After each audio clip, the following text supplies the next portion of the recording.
Hello, hello mes chers amis, j'espère que vous allez bien. Ici Pauline Legnaud et bienvenue dans un nouvel épisode. Mercredi, je réponds donc forcément à vos questions. L'idée, c'est tout simplement d'aider l'un ou l'une d'entre vous dans son business. Vous êtes énormément de jeunes entrepreneurs qui vous lancez pour la première fois, la deuxième fois, et vous voulez faire la différence, et donc c'est bien souvent pour ça que vous me contactez. Je vous en remercie d'ailleurs chaleureusement. Si jamais vous souhaitez participer à l'une des leçons, j'en profite pour vous dire que c'est très simple. Vous pouvez tout simplement nous envoyer un mail à hello@paulinelegnaud.com. On essaye de faire au mieux pour à chaque fois sélectionner des questions qui n'ont pas déjà été traitées dans les leçons, donc excusez-nous si jamais on vous dit non, mais en revanche on est toujours à l'affût d'une nouvelle question qui pourra être utile au plus grand nombre, et c'est le cas aujourd'hui avec la question de Gersande. Je m'excuse d'ailleurs par ailleurs parce que pendant tout l'épisode de podcast je l'ai appelée Gersande et non pas Gersande, donc excuse-moi platement Gersande pour ceci, d'avoir écorché ton nom. Bref, Gersande se pose une question très intéressante. Elle a déjà créé plusieurs entreprises, elle a déjà même revendu l'une de ses entreprises et elle se demande comment s'assurer cette fois-ci de faire la différence, comment s'assurer cette fois-ci d'avoir une idée qui est viable, qui a un marché, qui a une opportunité, qui sera scalable comme on dit dans le jargon, c'est-à-dire qui pourrait être déployé à grande échelle. J'ai trouvé que c'était une question très intéressante et pour tout vous dire, on a donc parlé pas mal de business model.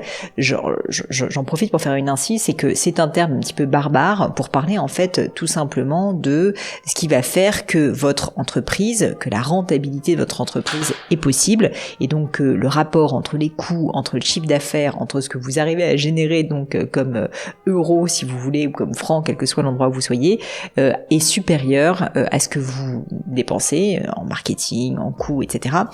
Or, souvent, c'est un terme barbare qui fait peur, comme je disais, sans parler du terme business plan, et donc c'est pour ça que je trouve que c'était un épisode assez intéressant parce qu'il a permis de remettre l'église au centre du village, de faire en sorte qu'on se rappelle finalement qu'il suffit d'avoir des hypothèses simples et robustes pour répondre à toutes ces questions.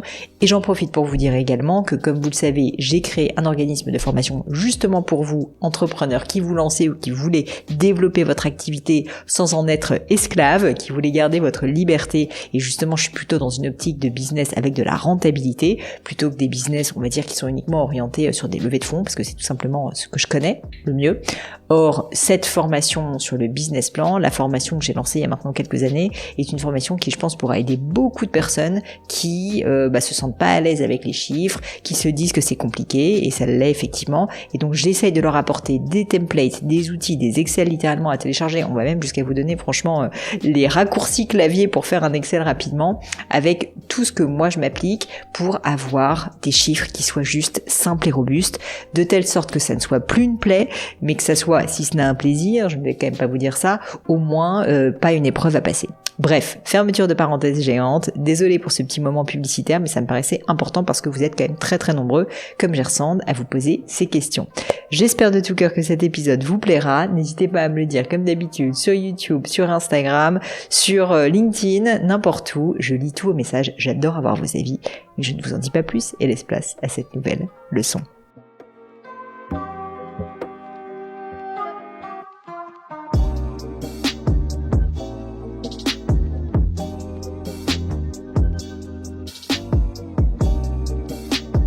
Je hais l'administratif. Oui, moi aussi. Et comme moi, à peu près tous les entrepreneurs que j'ai pu croiser dans ma vie d'ailleurs.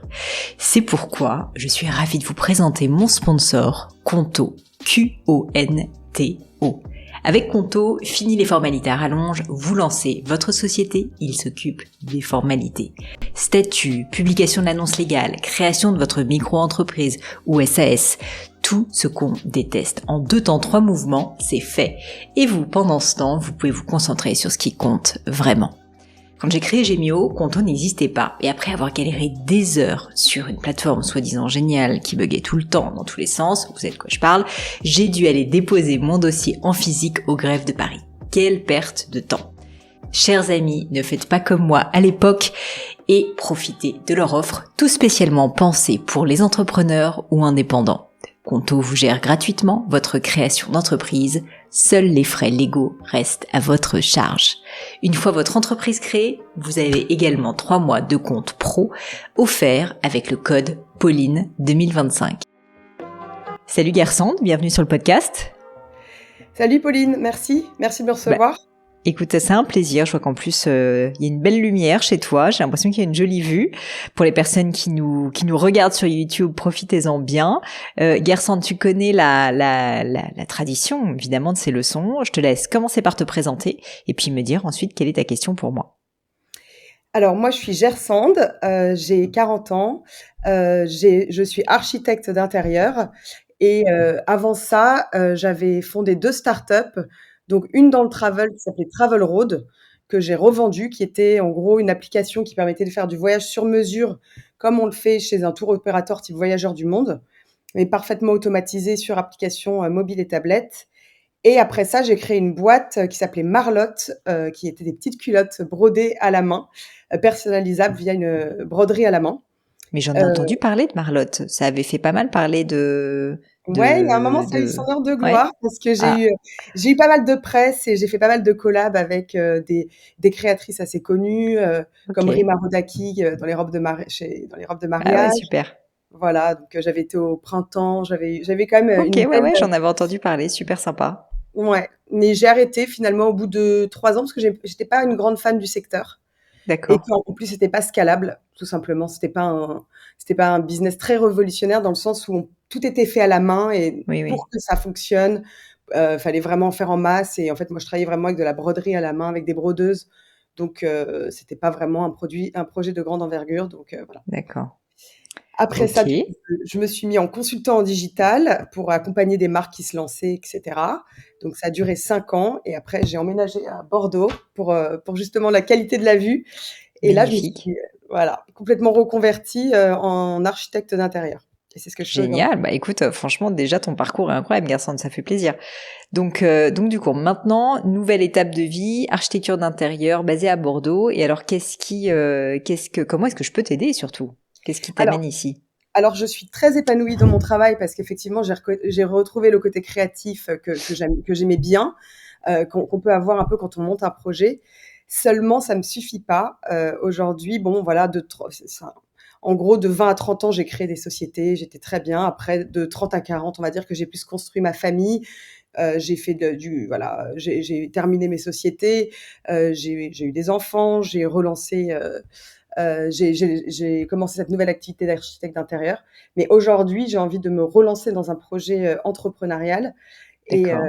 du Dans le coup, domaine de l'architecture d'intérieur ou ouais, pas nécessairement? D'accord. toujours, mais du coup, par contre, retrouver un peu la partie tech que j'avais avant, où en Ok. fait, j'étais assez épanouie quand je créais vraiment des concepts, donc il s'agirait de créer une application dans mon secteur d'activité. Mais je voulais savoir, parce que là, il n'est pas question de foncer tête baissée, quand est-ce qu'une idée était viable, et Mhm. qu'elle pouvait concerner, enfin et qu'elle pouvait intéresser beaucoup de monde ou alors c'était juste une idée comme ça, comme on en a plein mais qui ont pas vraiment de sens en fait. Moi c'est plus Hyper là où j'ai intéressant. envie Ouais. de. Oui, parce que tu as un doute, parce que avec ta précédente boîte, en fait, tu t'es rendu compte que tu avais une idée, que tu as eu ton heure de gloire, comme tu dis, et tes clients, Voilà, mais que c'était pas forcément scalable. exactement, donc c'était sympathique comme ça mais en fait, au bout de 2 ans, je voyais bien que ça irait pas forcément plus loin que ce que ça n'allait déjà. Ou alors que j'avais pas forcément envie de faire les efforts, nécessaires parce qu'après ça demandait de lever des fonds, ça Ouais. s'autofinançait pas. Donc là, quand est-ce qu'on sait qu'une Ouais. idée est viable ou que ça doit juste s'arrêter au stade de l'idée et voilà. Écoute, hyper intéressant comme question. Pour tout dire, c'est une question que pas mal de gens me posent, ou en tout cas, ils me demandent comment passer de l'idée au premier objet, on va dire. Mmh. J'y avais un petit peu réfléchi. J'aimerais quand même en préambule dire que bien souvent quand on démarre une entreprise, on a une idée, un peu globalement une vision de ce qu'on veut à terme, mais c'est vrai que la manière dont on va le faire et puis même le business model en tant que tel, il peut quand même évoluer dans le temps. Et tu Mmh. vois, je connais quand même pas mal de boîtes qui se sont cherchées avant de trouver le business model. C'est pas forcément la meilleure manière de faire parce que du coup tu vas pas tout de suite si tu veux être à l'aise, mais c'est quand même possible. Et je tiens juste à dire qu'on n'est pas toujours obligé tu vois, de savoir exactement la manière dont ça va se dérouler. Mmh. Néanmoins, je pense qu'il y a quand même des indices et des signaux faibles qu'il faut essayer de trouver. Déjà, la première chose, c'est est-ce qu'il y a une clientèle, est-ce qu'il y a un marché. Je pense que c'est le premier point. Donc ça, souvent, bah, tu sais, les gens passent par des études de marché. Moi, Ouais. personnellement, je trouve que les études de marché très chiffrées, enfin souvent ne sont pas des choses que des entrepreneurs qui démarrent peuvent se permettre de faire. Donc j'imagine que tu vas pas passer par Nielsen si tu veux pour payer une étude de marché. En revanche, tester réellement ton produit avec une audience, donc soit d'abord juste en le décrivant, en expliquant, mais pas juste en expliquant ce qu'il va faire, en expliquant combien ça coûte, qu'est-ce que ça apporte vraiment comme valeur ajoutée, enfin tu vois, en décrivant assez précisément ta vision. Déjà, c'est une bonne première manière de tester. Ensuite, pour aller un petit peu plus loin, c'est pour ça que souvent on dit qu'il faut créer un premier produit très très rapide, qui souvent dans le jargon un peu tech s'appelle Minimum Viable Product, MVP. Ça te permet de le tester et ensuite d'itérer dessus assez rapidement. Nous, c'est ce qu'on a fait avec Gemio, honnêtement, avec notre site web. C'est-à-dire qu'on a créé un premier site qui était vraiment pas génial, mais qui nous a permis de tester la réalité située de l'appétence d'une clientèle. Parce qu'il y a quand même une énorme différence entre le fait d'en parler à des amis qui vont te répondre et puis ensuite la réalité de est-ce qu'ils vont vraiment passer commande, parce que peut-être que dans l'exécution, en fait, ça leur convient pas, peut-être qu'ils avaient pas réalisé telle chose, ou peut-être tout simplement qu'ils veulent te faire plaisir quand ils te disent oui, c'est génial, et puis que bon, en fait, pas vraiment. Donc, à un moment donné, quand on doit sortir la carte bleue, tu vois, l'aiguillon de la vérité se fait sentir. Et donc, le fait d'avoir un vrai produit, ça permet quand même et moi, je peux te le dire, avec Gemio, j'en avais pas parlé énormément autour de moi, mais c'est vrai que le jour où on a lancé le site, en fait, mes amis, même s'ils m'aiment beaucoup, ils vont pas acheter des bijoux à plusieurs centaines d'euros. À l'époque, on avait des bijoux qui étaient assez fins et qui étaient plus accessibles encore. Mais tu vois, tu fais pas plaisir à quelqu'un en lui achetant des choses à 400, 500 euros. Ta mère, à la rigueur, ton père peut-être, mais bon, t'auras pas non plus beaucoup de monde. Donc, je trouve que déjà, c'est une bonne manière, on va dire, de tester le marché. D'abord, tu peux en parler un petit peu à l'oral, et puis très très vite, en fait, en créant donc un MVP. Je pense que c'est la meilleure manière de faire. Idéalement, c'est pour ça que ça fonctionne très bien dans le monde de la tech. Il faut le créer assez rapidement et avec très peu de moyens, parce que ça te permet de le tester vite et donc de pouvoir, tu vois, changer ton fusil d'épaule si jamais ça fonctionne pas sans avoir beaucoup investi. Ouais. Et je dis au passage que c'est vrai que c'est assez difficile pour des gens quand ils se lancent sur 2 ans pour créer leur produit sans l'avoir jamais testé auprès de personne. C'est un peu dur quand en fait au bout de 2 ans tu réalises qu'en fait ça ne convient pas. Donc j'aurais plutôt tendance à dire au début, en tout cas c'est ça la démarche entrepreneuriale, il faut y aller très rapidement, il faut que ça soit comme on dit dans le jargon anglophone bootstrappé, c'est-à-dire un peu avec des bouts de ficelle par-ci par-là, c'est pas parfait du tout, c'est pas grave, mais ça te permet, il faut que les quelques éléments si tu veux clés de ce que tu auras dans ta vision à terme soient là, de telle sorte que ça t'arrive à le tester, tu vois, même si c'est pas parfait, que c'est pas forcément joli, que t'es pas passé par une DA pour le faire, etc. Ça fonctionne à peu près de la manière dont t'aimerais que ça fonctionne plus tard.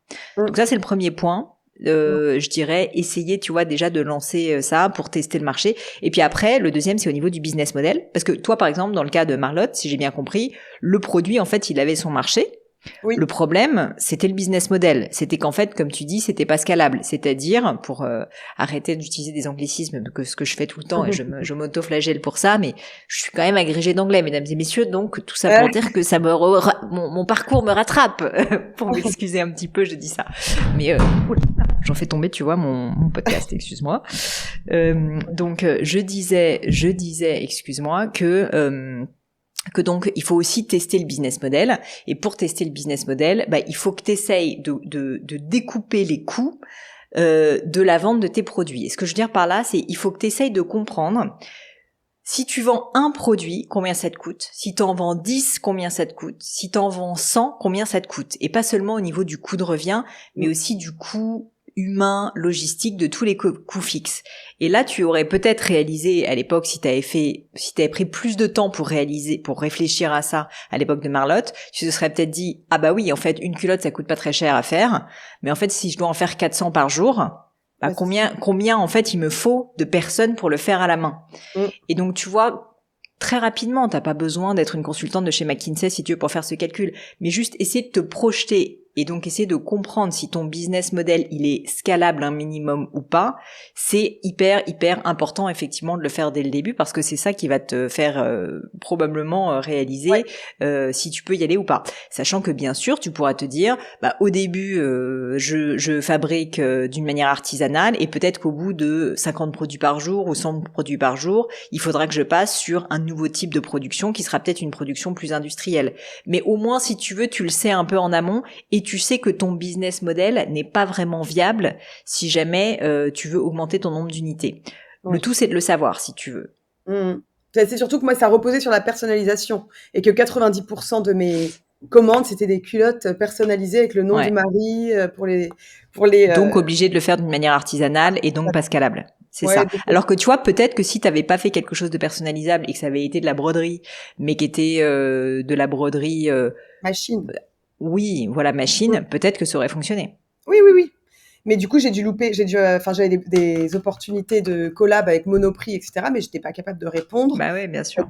ça dénaturait trop le produit, en fait. Après, je devais passer sur des tissus cheap, sur de la broderie machine. Enfin, c'était plus Ouais, moi. Et quand on ça, je loupe ce comprends. genre de partenariat, alors on arrête parce que, en Bah oui, fait, oui. c'est celui qui m'aurait rendu visible plus que ce que je ne l'étais. Et du coup, voilà, typiquement, ça, j'ai arrêté. C'est pour ça que Mais je pense que tu as bien fait. Après, ceci dit, ouais, c'est très bien du coup cette expérience, comme quoi on apprend quand même aussi de nos ouais, erreurs par le passé. T'apprends que avoir une idée effectivement n'est pas suffisant, réfléchir un minimum. Je te dis pas d'y réfléchir, t'as pas besoin de tout comprendre de ce que dans 5 ans ton business model sera si tu veux, mais juste te projeter un tout petit peu, et je pense que l'exercice que je t'ai donné, il est assez simple mais il ouais, fonctionne. Combien ça te coûte en coût de revient et en coût humain, coût fixe divers et variés. Ça peut être aussi de la logistique, ça peut être aussi de l'immobilier. Et si c'est un truc très compliqué à stocker, bah oui, en vendre un, c'est pas du tout la même chose que si jamais t'en as 50 par jour. Et donc tu fais sur l'exercice sur un par jour, mettons 10, 50 et 100 par jour, peut-être 1000. Et là déjà, je pense que tu vas assez rapidement te dire si c'est scalable ou pas. Et ouais. les très bons business models sont des business models où que ça te coûte 1, 10, 100 ou 1000, non seulement ça te coûte pas plus cher, mais ça te coûte plutôt moins cher. Ouais. Et ça arrive dans certains business models, puisque tu as des effets d'échelle, si tu veux. C'est justement ça, le terme scalable, ça veut dire avoir des effets d'échelle. Mhm. Et c'est pas le cas de tous les business. Il y a des business, par exemple, dans le digital, et tu me parlais d'une app, a priori, du coup, ça sera ton cas, que t'en Mm. vendes 1, 10 ou 1000, globalement, ça te change pas grand-chose. Tu auras peut-être un petit peu plus de staff de service client pour gérer les problèmes, les bugs, un peu plus d'équipe tech, mais Mm. globalement, c'est la même chose. Tu as besoin de payer un peu plus de serveurs, mais t'as pas beaucoup de coûts supplémentaires que t'en vendes 1 ou 1000. Ouais, c'est surtout du bizdev pour faire rentrer du contenu dans Voilà, l'application. c'est ça. Exactement. Et est-ce que tu trouves ça risqué? Alors, j'imagine que tu vas me répondre non, puisque toi, tu as créé Gemio, donc c'est que t'as pas eu. Tu t'es sûrement posé cette question, mais ça t'a pas arrêté en tout cas, de se positionner à côté de géants qui ont clairement la possibilité de faire ce que je vais proposer, qui ne le font pas aujourd'hui, mais qui en un claquement de doigts, s'ils veulent le faire demain, en fait, ils ont tout pour le faire, mais ils le font pas. Alors, est-ce qu'ils le font pas parce que il faudrait que tu essaies de comprendre pourquoi ils le font pas? Est-ce qu'ils le Ouais. font pas parce qu'ils estiment qu'il n'y a pas de marché? Est-ce qu'ils le font pas parce que en fait ils ont pas vraiment les outils en interne pour le faire et que du coup il y a quand même des petites barrières à l'entrée, c'est compliqué.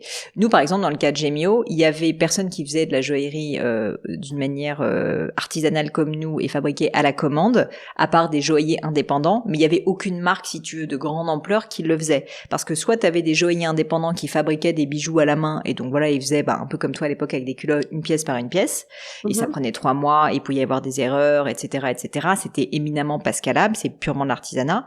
Et puis ensuite, les marques, si tu veux, c'est des produits qui sont déjà prédéfinis, qui sont déjà imaginés. Et puis ensuite, en gros, enfin, ils sont fabriqués en série, si tu veux, dans leurs ateliers, dans leurs usines. Et il y avait personne qui faisait ce qu'on propose, c'est-à-dire une fabrication à la commande de chaque pièce avec à chaque fois, par exemple, une pierre, une taille de doigt, etc. différente. Pourquoi? Parce que les joailliers indépendants n'ont pas voulu investir là-dessus et n'ont pas les ressources. Et les grandes maisons, elles, ont construit une chaîne de production qui est en fait une chaîne de série, si tu veux, où ils fabriquent 10 000 fois de suite la même pièce, ils fabriquent en usinage, c'est-à-dire que c'est plutôt de l'usinage, en fait, en réalité, que vraiment de l'artisanat. Et nous, en fait, on a innové sur la fabrication pour pouvoir proposer ça. Donc, en fait, il y avait une barrière à l'entrée parce que les grandes maisons, si tu veux, ne pouvaient pas facilement le proposer puisqu'en fait, c'était pas leur chaîne de fabrication. Il fallait qu'ils réinventent une chaîne de fabrication. Ils auraient pu le faire, mais Mm. disons que ça prend un peu de temps à faire. Et c'est pas leur business model. Donc, en fait, la question que tu dois te poser, c'est pourquoi est-ce qu'ils le font pas? Est-ce qu'ils le font pas parce que c'est un marché pourri où personne n'a envie Mm. d'aller?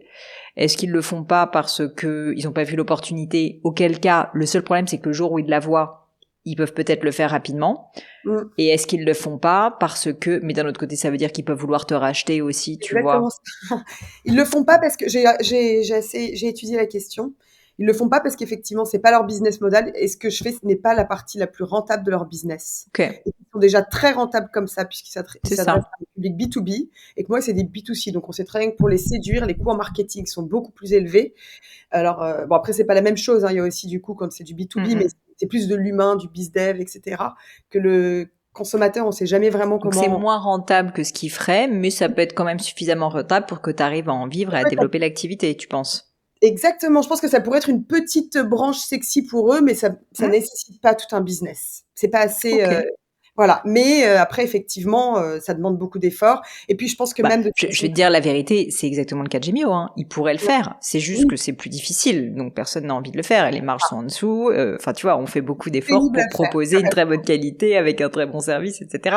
Alors que, désolé, mais eux, ils vendent aux pays émergents comme ça, sans réfléchir, avec une marge à 80%. Donc, Oui, ils pourraient, mais c'est pas leur créneau, quoi. Ils ont d'autres choses à faire, c'est d'autres ça. services à développer, en fait. Voilà. Moi, c'est mon analyse. Après, voilà, je pense Bah, que c'est intéressant. A priori, si c'est le cas, c'est une bonne brèche et tu peux mettre un pied dans la porte.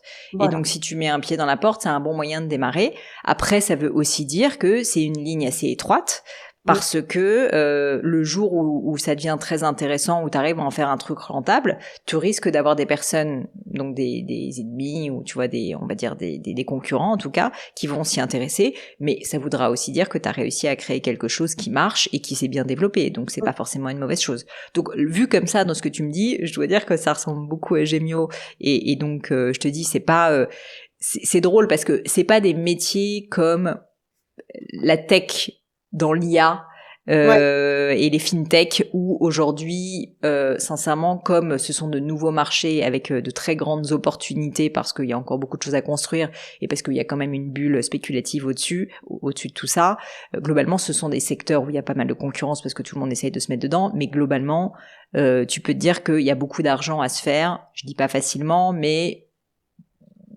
en jouant un petit peu le jeu, si tu veux, des levées de fonds et on va dire de faire monter la sauce sur un projet. Là, Mmh. ce dont tu me parles, j'ai l'impression que c'est pas du tout ça. C'est un business rentable, sain, qui a trouvé une opportunité parce qu'en fait, c'est pas facile à faire pour des gens existants, que c'est pas le truc le plus rentable, mais que ça peut l'être suffisamment pour toi. Et donc, ça peut être une bonne opportunité. Dit comme ça, je sais que ça paraît pas sexy, mais en fait, il y a plein de business Oui. très jolis en fait et très beaux qui sont montés comme ça. Oui, oui, oui, tout à fait. Non, non, mais oui, voilà. Après, c'est sûr qu'eux ont trouvé vraiment le créneau plus rentable, ça c'est clair. Ouais. Mais bon, voilà, moi, c'est pas ça qui m'anime, c'est vraiment le côté consommateur. Et parce que je suis concernée par ce problème. Après, comme tu l'as dit très justement, il faut pas qu'il y ait que moi qui soit concernée par ce C'est problème ça. et que mes amis qui, bien évidemment, le sont toutes. Mais Bien le sûr. jour J, s'il faut aller acheter des achats intégrés dans l'appli, je sais pas qui restera.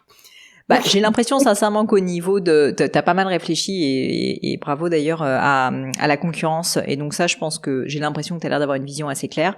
Je dirais que les deux petits conseils que je peux te donner et aux personnes qui nous écoutent pour savoir donc si l'idée est la bonne, au-delà du fait qu'elle t'anime bien sûr, c'est cette question de marché. Et donc pour ça, je pense que le meilleur moyen, sincèrement, c'est que tu crées un petit Mmh. produit, mais le plus rapide possible, sans dépenser beaucoup d'argent. Essaye de te fixer une deadline à 2-3 mois, tu vois, ça te paraît peut-être impossible, Non, mais non. plutôt que de réfléchir, dis-toi comment est-ce qu'en 3 mois je peux sortir de terre quelque chose. Je suis sûre que tu peux trouver une Ouais. idée.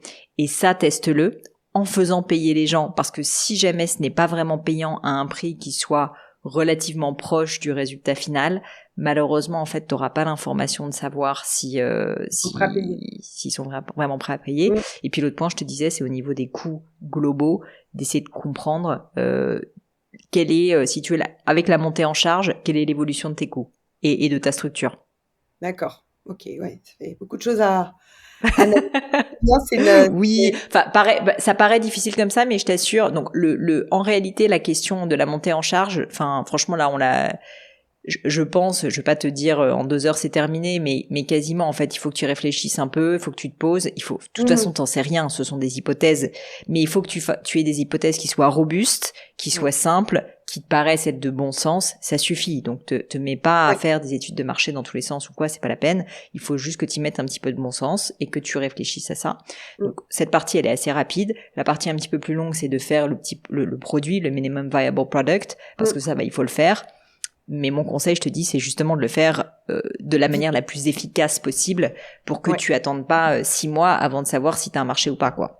Ouais, donc pas de la peine de mettre les 50 fonctionnalités auxquelles j'ai pensé dès le Pas départ, du quoi. tout, mais Voilà. les fonctionnalités, vraiment va à C'est ça. l'essentiel. C'est pour ça que ça Ouais. s'appelle minimum viable product. Ouais. C'est le minimum des fonctionnalités qui sont utiles à ton consommateur. Mmh. Ok. Ok, oui, ça marche. Bon, bah, très bien. Je regarde si j'ai d'autres petites questions. Oui, donc tu as un petit peu répondu à tout.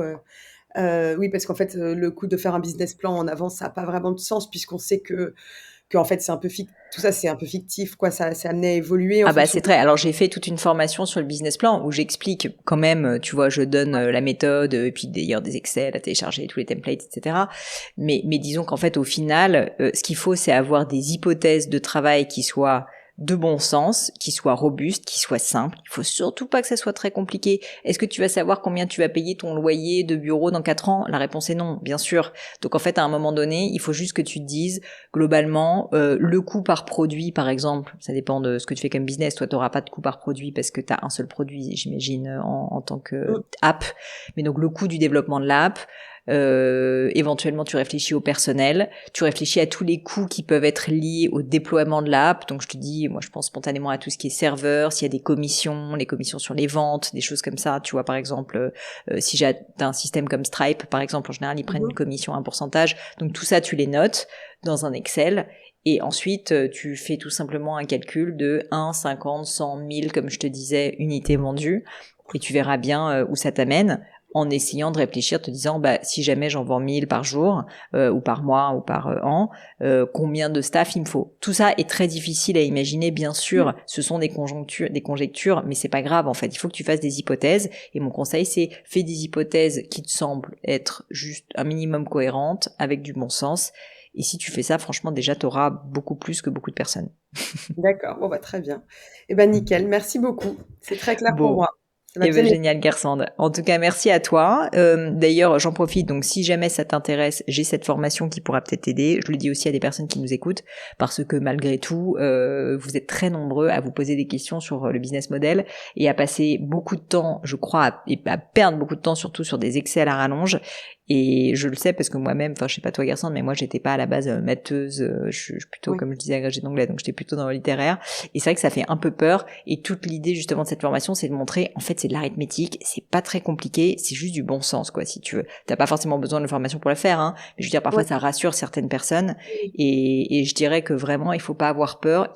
Mais à l'inverse, il faut pas ne pas le faire parce que si tu le fais pas, bah la preuve avec ce qui s'est passé avec Marlotte, tu peux te retrouver à faire un peu, tu sais, l'autruche qui met sa tête dans le sable et qui voit pas la réalité autour, qui est que en fait c'est juste pas un business model viable. Ouais, Donc ça vaut quand exactement. même la peine de le faire un tout petit peu. Elle s'appelle comment du coup cette formation? Elle s'appelle Construire son business plan.